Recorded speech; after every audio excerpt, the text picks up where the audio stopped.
रात को 1 बजे मैं अम्मी की कमरे से गुज़रा तो मुझे अम्मी के कमरे से अजीब ससकों की आवाज़ आ रही थी। मैं बड़ा हैरान हुआ कि आखिर अम्मी के साथ ऐसा क्या हो रहा था, जिसकी आवाज़ बाहर तक आ रही थी। जब मैंने दरवाज़े को कान लगा के सुना, तो मेरी अम्मी मेरी अबू को कह रही थी कि और ज़ोर से करो और ज़ोर से। मैंने अधर-अधर देखा कि कोई सुराग ढूँढो ताकि मैं अंदर का मंज़र देख सकूँ। जब मैंने कमरे खिड़की को हाथ लगाया तो खिड़की खुली हुई थी। मैंने जब आहिस्ता से खिड़की खोली और अंदर का मंज़र देखा, तो मेरे अब्बू ने मेरी अम्मी को बालों से पकड़ा हुआ था और गाड़ी को फुल स्पीड में रीस देवी थी। ये मंज़र देखा तो मुझसे कंट्रोल नहीं हो रहा था। मेरा दिल कह रहा था कि अभी अब्बू की जगह उम्मी को मेरा नाम शाज़ीन है और मैं 20 साल का हूँ। कम उम्री में मुझे सारी बातों की समझ आ गई थी। जब एक रात मैं पानी पीने के लिए उठा था, तो उम्मी अबू को मैंने उस हालत में देख लिया था, जब मुझे नहीं देखना हाँ, चाहिए था। जिसके बाद अब मुझे उस चीज़ की आदत हो गई थी और इस सब को देखकर मेरा दिल ज़ोर-ज़ोर से धड़कता था। ये सब देखने के बाद अब तो जैसे मुझे नींद भी ना आती थी। मैं हर वक़्त इंतज़ार करता रहता कि कब अबू-उम्मी के पास जाकर ये सारा कुछ करें और मैं उन्हें देखकर अब चलते-फिरते मैं उम्मी की वजूद का जायज़ा लेता रहता। अम्मी पर मेरा दिल आ चुका था। अब मैं भी उम्मी के साथ वही सब कुछ करना चाहता था, जो अबू उसके साथ करते आ रहे थे। अबू की उम्र अब बढ़ने लगी थी और वो काफ़ी हद तक थकावट का शिकार भी रहने लगे थे। मैं देख रहा था कि उम्मी अब चिड़चिड़ी से रहने लगी है और अब उनको ठीक से खुश नहीं कर पाते। मैं अब एक जवान वजूद रखता था। मेरा वजूद बहुत सख्त और सेहतमंद था। मैं अबू से ज़्यादा खूबसूरत भी था। मैं देखता था कि उम्मी मुझे किस कदर हसरत भरी निगाहों से देखती है। क्यों मेरी अम्मी की शादी भी कम उम्री में हुई थी और उसके बाद फ़ौरन ही मैं पैदा हो गया था। तो कोई भी मुझे उम्मी का बेटा ना समझता था। मैं जब भी उम्मी के साथ बैठा होता, अगर कोई अनजान देख लेता, तो वो हरगिज़ ये यकीन ना करता कि मैं उम्मी का बेटा हूँ, क्योंकि उम्मी और मैं देखने में एक ही जितने नज़र आते थे। मगर अब जो मेरी नज़रें उम्मी पर थी, वो मुझे बहुत बेचैन कर रही थी और मैं जल्द उम्मी को हासिल करना चाहता था। एक दिन उम्मी के एक कज़न की शादी थी। अम्मी वहाँ जाने के लिए तैयार हो रही थी। अम्मी ने सफ़ेद रंग का जोड़ा पहन रखा था, जिसमें वो गज़ब ढा रही थी। अम्मी इतने अरसे बाद आज बहुत अच्छी तैयार हुई थी और खुद वक़्त दिया था। अभी जाने में थोड़ा वक़्त बाकी था, मैं मोबाइल के बहाने वही सोबे पर बैठा हुआ था। मैं तैयार होकर आ गया था। अब मुझे अम्मी और अबू के साथ शादी में जाना था, मगर मैं बहाने-बहाने से बार-बार अम्मी को ही देख रहा था। फिर अम्मी गले में एक लाट पहन रही थी, जो उसे बंद नहीं हो रहा था। मैं फ़ौरन उठा और कहा, "उम्मी लाए मैं बंद कर देता हूँ।" अम्मी मेरी इस बात पर बहुत खुश हुई और कहने लगी कि अब तुम्हें भी औरतों की काम करने आ गए हैं। क्या तुम्हारी बेवी के तो मज़े होंगे, क्योंकि उसका शौहर पहले ही सब कुछ सीख चुका है। तो मैं उम्मी से कहने लगा कि उम्मी आपने मेरे कारकर्दगी देखे ही कहा है, मैं हर चीज़ सीख चुका हूँ। चाहे तो खुद पर भी आज़मा लें। अब मैं वो बच्चा नहीं रहा जिसको आपने अपने हाथों से खाना खिलाया करती थी। मैं हर चीज़ की समझ, बूझ और परख रखता हूँ। अम्मी शीशे में मुझे बहुत गौर से देखने लगी। मैं भी शादी के लिए अच्छी तरह तैयार हुआ था।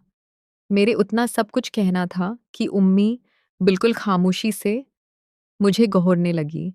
फिर मैंने भी नज़र उधर-उधर घुमा ली और उम्मी से नज़र चराने लगा, क्योंकि अभी मुझे इतनी हिम्मत नहीं थी कि मैं डायरेक्ट ही उम्मी से सब कुछ कह सकूँ। थोड़ी देर बाद अबू ने गाड़ी का हॉर्न बजाया, तो उम्मी और मैं गाड़ी की तरफ आ गए। मैंने गाड़ी का शीशा अपनी तरफ मोड़ा हुआ था।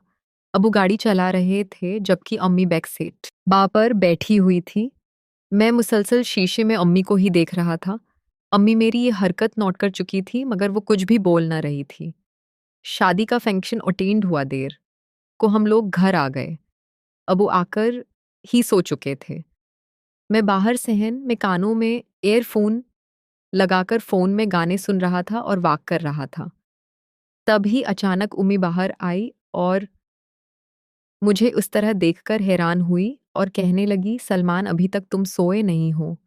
इस वक्त तक क्यों जाग रहे हो? फिर मैंने उम्मी से कहने लगा, उम्मी क्या करूं? मेरे वजूद में ऐसी बेचैनी दौड़ रही है जो मुझे सोने ही नहीं दे रही। अम्मी ने चौंक कर मेरी तरफ देखा और हंस पड़ी। कहने लगी, अच्छा जी, तो कौन सी बेचैनी ने मेरी बेटे को घेरा है? मुझे भी ज़रा पता चले तो मैं उम्मी से कहने लगा कि आप और अबू तो मज़े लेकर सो जाते हो। मैं सारी रात तड़पता रहता हूँ। उम्मी ने इतनी खुली ढली बात सुनकर मुझे हैरानगी से देखा, फिर कहने लगी, अच्छा, तो अब मेरी बेटे को एक आदत बीवी चाहिए। फिर और मैं उम्मी से कहने लगा कि ना बाबा, ना इतनी उम्र में मुझे इन झमेलों में नहीं पड़ना। तो उम्मी कहने लगी कि फिर क्या बात है और क्या कहना चाहते हो तुम, ज़रा खुलकर कहो। मैंने अम्मी से कहा, मुझे ज़रा चाय बनाकर दें। मुझे सर में बहुत दर्द है, शादी के हंगामे की वजह से मेरा सिर काफ़ी दुख रहा है। फिर उम्मी मेरे लिए चाय बनाने चली गई। मैं दिल में खौफज़दा हो रहा था। क्या मुझे उम्मी से अपनी फ़रमाइश कर देनी चाहिए या नहीं? मौका अच्छा था। अगर उम्मी मुझसे नाराज़ हो गई तो फिर मेरा क्या होगा? मैं उसी कश्मकश्मी का शिकार था, मगर कैसे भी करके मुझे उम्मी से बात तो मनवानी ही थी, क्योंकि मेरे पास दूसरा चारा भी नहीं था और मैं इतनी कम उम्र में शादी करके अपना मुस्तकबिल भी बर्बाद नहीं करना चाहता था।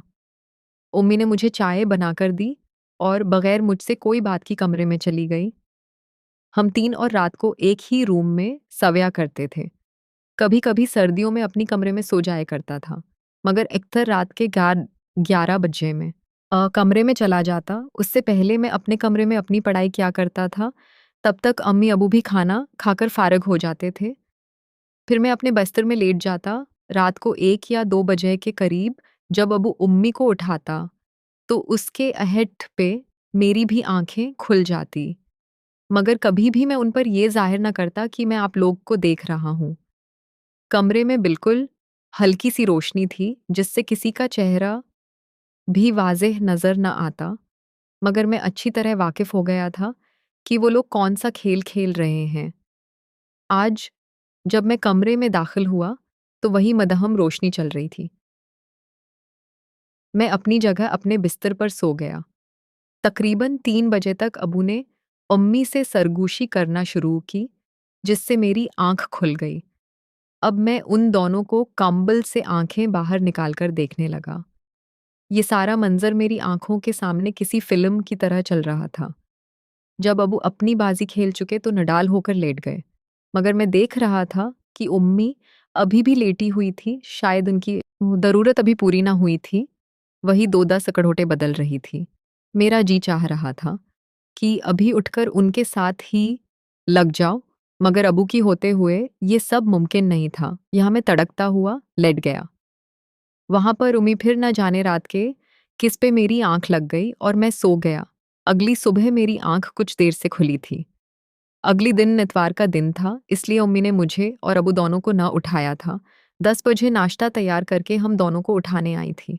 जब मैं बाहर आए तो उम्मी के सारे बाल गीले थे और उन्होंने टॉवल न लपेटा हुआ था, बल्कि ऐसे ही अपने बालों को खुला छोड़ा हुआ था। उनके बालों से गिरता पानी नहीं के कपड़ों पर गिर रहा था, जो कपड़ों को भी गीला कर रहा था, जैसे अब सारा नज़ारा साफ दिखाई दे रहा था। उम्मी की मैं ही तरफ पीठ थी, मैं बहुत गौर से उन्हें देखे जा रहा था। तब अचानक उम्मी पलटी तो मैंने फ़ौरा अपनी नज़रें झुका ली और हम लेट पराठा खाने लगा। नाश्ता करने के बाद उम्मी से कहने लगा कि जो मैं ने तुमसे काम बोला था, वो तुमने किया? तो अम्मी मायूसी से उनकी तरफ देखने लगी और कहने लगी, मैं इतनी दिन किस तरह सारा नज़ारा साफ कि बगैर गुजार सकती हूँ। फिर मैं उनसे पूछने लगा कि उम्मी, अबू कहाँ जा रहे हैं?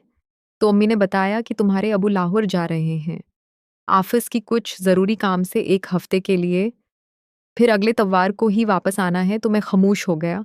उम्मी ने अबू का बैग तैयार किया, कपड़े उन्होंने पहले उसी करके रख दिए थे, ज़रूरत का सामान भी उनके बैग में डाला। तब भी अबू ने मुझे कहा कि मुझे स्टेशन तक छोड़कर आओ। मैं खुशी-खुशी उठा और दिल ही दिल में सोचने लगा कि अब मेरी बारी आ ही गई। जिसका मुझे इंतज़ार था, अब वो वक़्त मैं अपनी आँखों के सामने देख रहा था।